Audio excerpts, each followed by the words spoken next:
আজকে দুপুরে অনেক সিম্পল খাবার খেয়েছিলাম, তবে খাবারটা অনেক বেশি মজা ছিল। তো সেটাই আপনাদের সাথে শেয়ার করব। আসসালামু আলাইকুম everyone, welcome to my new blog video. ঈদের পরে অনেক বেশি বিজি ছিলাম, যার জন্য আপনাদের সাথে ভিডিও শেয়ার করা হয়নি।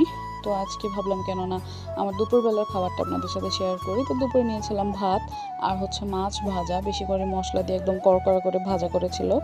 এটা একটা নদীর কালবাউস মাছ, তবে খেতে অনেক বেশি মজা। আর এইটার একটু তেল নিয়েছি, তেল দিয়ে এরকম মাছ ভেঙে ভেঙে খেতে আমার অনেক বেশি ভালো লাগে।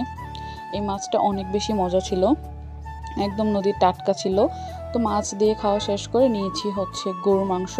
আর গরুর মাংসটা আমার অনেক বেশি ভালো লাগতেছে। এটা কোরবানির গরুর মাংস, একদম টাটকা রান্না করেছে, যার জন্য খেতেও ভালো লাগতেছিল। আর কোরবানির মাংস তো অলওয়েজ টেস্ট অন্য লেভেলের হয়ে থাকে। তো এখানে একটু একটু করে ভেঙে ভেঙে খাচ্ছিলাম। আর আমার কাছে এই মাংসটা কিন্তু বেশ ভালোই লাগতেছিল, কারণ এখানে কোনো হাড় চর্বি ছিল না, একদম সলিড পিসগুলো নিয়েছিলাম। তো তারপরে এখানে আমি আবার আর একটু মাংস নিচ্ছিলাম, এক পিস রয়ে গিয়েছিল, তো সেটাই ভাতের সাথে মাখিয়ে খাচ্ছিলাম। আমার কাছে তো মাংস দিয়ে ভাত খেতে সবসময় ভালো লাগে, কারণ আমি হলাম মাংস লাভার। তো মাংস দিয়ে খাওয়া শেষ করে আরেকটু ভাত বেঁচে গিয়েছিল, তো এখানে নিয়েছি মসুর ডাল, একদম ঘন করে আম দিয়ে রান্না করেছিল মসুর ডালটা। এটা খেতেও আমার কাছে অনেক বেশি ভালো লাগে। তো তারপরে আবার 2 পিস সলিড মাংস নিয়েছি গরুর।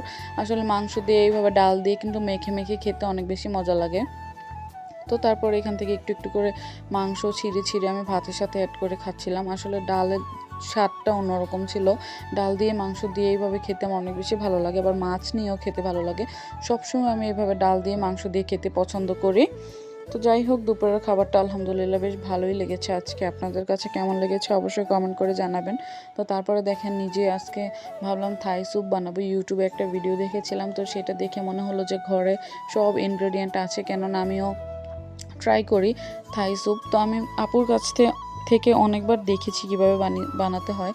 তো তারপরে আমি নিজেও একা এবার ট্রাই করলাম। এখানে সব কিছুই ছিল থাই স্যুপের জন্য। তারপরে এখানে আমি একটু কর্নফ্লাওয়ারও অ্যাড করেছি। কর্নফ্লাওয়ারটা অ্যাড করে এখন ভালোভাবে হাত দিয়ে মাখিয়ে নিব। মাখিয়ে নেওয়ার পর কি করব, এটাতে লবণ দেওয়া ভুলে গিয়েছিলাম। তো যাই হোক, প্রথমে লবণ দিয়েছি, লবণ দিয়ে তারপর মাখিয়ে নিব।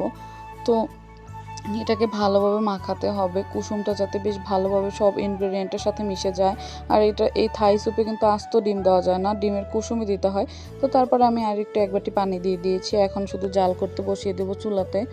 তো আমার কাছে কিন্তু থাই স্যুপ বেশ ভালোই লাগে খেতে। আপনাদের কাছে কেমন লাগে জানি না, তবে সবাই কিন্তু বাসায় একবার হলেও থাই স্যুপটা বানিয়ে খেয়ে দেখবেন। এটাতে কিন্তু আরও অনেক সস অ্যাড করা হয়, তবে ওইগুলো বাসায় ছিল না। নর্মাল হিসেবে আম্মু বলতেছিল যে এই সসটা না দিলেও হবে। আর এই স্যুপটা নাকি খেতে বেশ ভালোই লেগেছে। তবে আমাদের বাসায় লেমন গ্রাস চারা ছিল, তাই লেমন গ্রাসও অ্যাড করেছি। আর আমার কাছে তো থাই স্যুপ অনেক বেশি ভালো লাগে।